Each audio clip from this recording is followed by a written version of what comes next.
Alright, how's everybody doing? Hope that you guys had a good weekend. Mine, I have to admit, was a little bit hectic, so we have our first video this week a little bit late.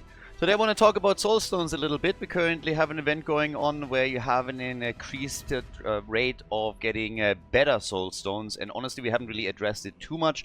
Now obviously most of the videos here are really just operating on the assumption that you just started raid, so with all of the champions that we now have and the content that we've been working through, you're not really in a position where Soulstones play the biggest role, but we have obviously already unlocked a lot of the tools here, so we're going to use them in the future, and I want to go over that a little bit.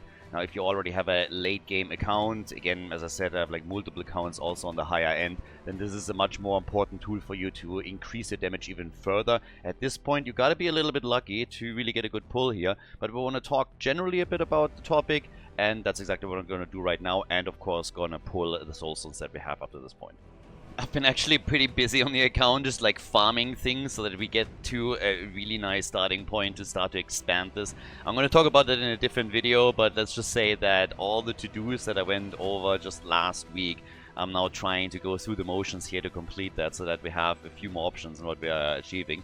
But I wanted to talk about the Altar of Souls a little bit. Now, obviously, at this point, you should already have quite a few, if you haven't pulled them yet. We have currently an event going on that you get a 2x chance when you're going for the Mortal Soulstones to get better ones, and we have basically the same thing now on the Immortal Soulstones. You probably also have a couple of them yet. For example, when we're talking about our collection here, we have a few for Lemonisi. That's just that you get through the event itself. I haven't used any of those, mainly because I haven't focused on her as a champion. Now, eventually, she's gonna go to level 60, we will upgrade her, but with the pulls that we had before, Alice was just a higher priority, Ugo was a higher priority, and Morag as well, so those are just the ones that I've been focusing on so far, but Lemonisi is definitely gonna go up there also, amongst other things, because Soulstones can really boost one of those characters when you then have them. But before we're jumping into anything else, and before we're talking, for example, here about the resources, the Mortal Soul coins, let's just go. I have actually still a few soul coins, so the first thing that we're going to do is we'll buy 2 more of the soul stones, and let's just pull the stuff that we have and see what we're getting here. So without further ado, let's just drop 10 right away. As I lack the silver, so I'm gonna get some silver first and then we're gonna go back into this. This has probably been my biggest bottleneck over the last couple of days, that just all the silver goes in upgrades for items and I have too much stuff that I need to get to level 16. So as I farm the labyrinth with the Minotaur and try to get also mastery scrolls, I've been upgrading things and I'm consistently running out of silver. So at some point I will have to invest quite a lot of energy, especially into campaign farming or dungeon farming to get the silver there. But I got the silver quickly, and then we're back with the Soulstones. Okay, we're back with silver. So let's just summon the first 10 that we have here, and then we're also trying to get the Immortal Soulstone. Now, generally speaking, don't get too excited about these, because so far you always pick the stuff or you get the stuff that you don't really want, but you have a wish list. This is probably something I should point out right at the beginning. When it comes to legendaries, I mean, there's not really all that much that I can get any kind of awakening stones for. When we're talking about the epics, I could probably make a couple of different choices. Honestly, now that I think about it, I will swap this out because I will use Gom now a little bit less, now that I actually have High Cartoon, who is my lead in quite a few dungeons at this point. And when it comes to the rares, I guess we can also put Apothecary in here, but at the end of the day, again, we're not having too much to operate with here just yet. Just remember that you can update your wish list at any point, so when you get a couple of good picks, when you get some nice champions, then make sure that you update the wish list so that you get those. But with that, let's have a quick look at what we're getting on our Soulstones here. It's actually the first time on this account that I'm even pulling any. And we got some legendaries. Well, I don't have a Mortu, so that would be a nice one. But we have actually a pretty decent one for Frozen Banshee, so this is way better than I expected. So this is actually going to be helpful for us. So, okay, I like that personally. I want to keep the one for Mortu. Generally, keep what you can at this point. You can always then later on sell and make sure that you're getting a little bit more. Try to get more more souls that are specific for your champions. So we're going to pull the rest here as well. We get even Kale, so that's going to help us, especially when we're talking for something like Clambus, for example, or for factions. This is actually going to be quite useful here. Another one, a lot of the rare ones you're probably just going to get rid of and try to trade them in anyways, but especially at the beginning there are a few that can be helpful and we can talk about those.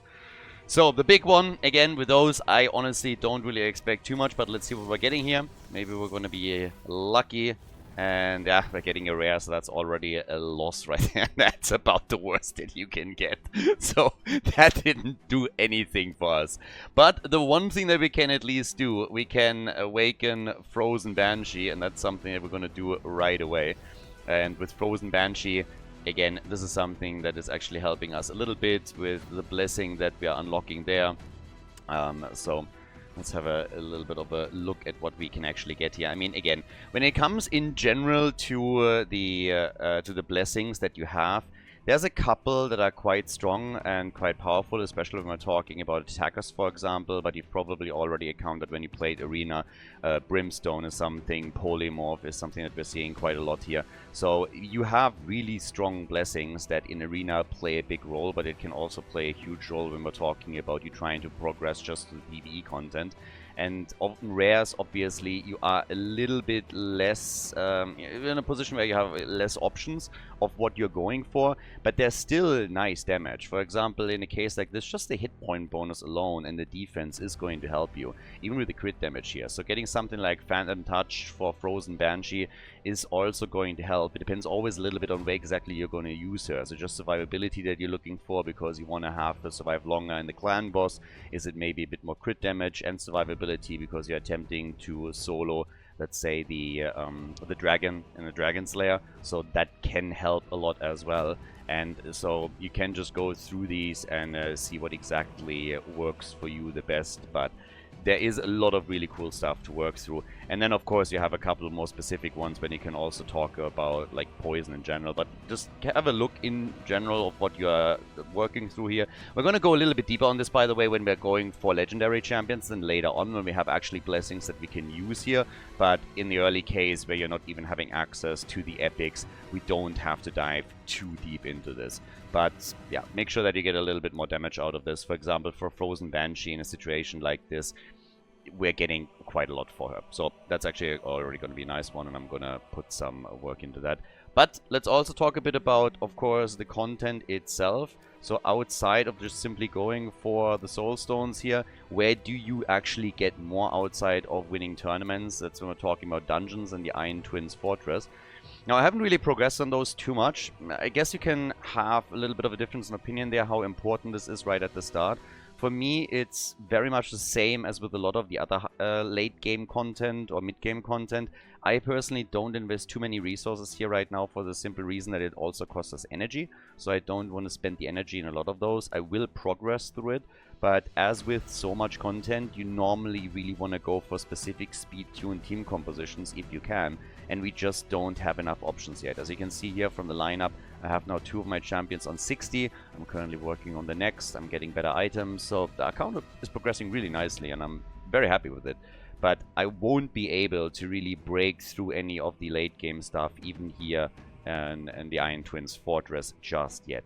Now on a main account, for example, on my level 100 account, you just do that as part of your daily routine essentially, but we're just not there yet in a new environment. So I personally wouldn't really put too much energy and resources into this if I were you, but you can, for example, just break through a couple of stages, get a little bit of a feel for this entire thing. So trying to figure out how far you can actually go with the content is never really a bad thing, and it also gives you a good idea of which of your champions are going to be useful there or not. But as I already said, don't really invest too much here. You're going to get some Soulstones anyways, just simply through tournaments and through other content. Focus on those, and then as we're getting more champions, as we're getting stronger and stronger, as we're progressing, then we can also start to design a specific team that gets us through the Iron Fortress, and we're going to go deeper into what that would look like. But right now the to-do list is pretty long, and obviously on the top of it is to get enough champions also to level 60 that we, for example, are able to field an entire team that is on max level and is also fully equipped. Because in this case, even with a bonus through the clan shop, I don't have full accessories on all of the champions that I'm using here. So that's another problem where you get a huge power spike through, and the champions that I have, while they're getting stronger, they're still starting to struggle when I go, for example, into the spider stand. So for that, I just don't have the proper tools right now, and I doubt that you have them either, unless, of course, you got lucky with a few of your champion pulls. But generally speaking, again, see what you can do, but you can already tell that this is already getting tricky, and this is only the second stage. Now, the affinity is obviously pretty bad, because we're talking about force affinity right now, but Morak should still be able to finish this one.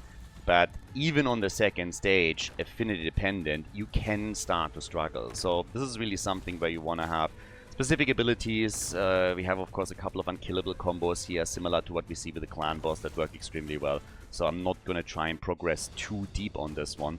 But again, give it a little bit of shot, see where you are, and play around with it.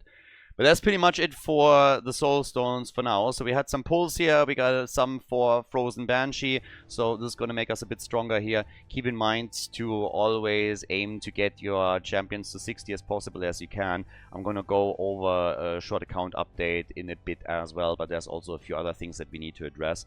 One of the main things, honestly, that I currently need again is a good dungeon tournament, ideally having a Dragon Slayer tournament with extra chances for speed set.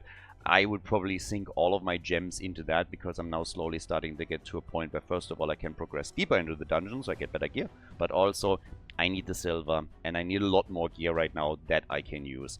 And especially with Morak, of course, one of the things that she's very good at, as you can also see from the reviews here, Fire Knight's Castle, a lot of the abilities that she has is just allowing us to get a lot of damage in on the shield of the Fire Knight. Well, not necessarily damage, but she breaks through it, of course, has a double attack on her A1, her A2 also is a team attack.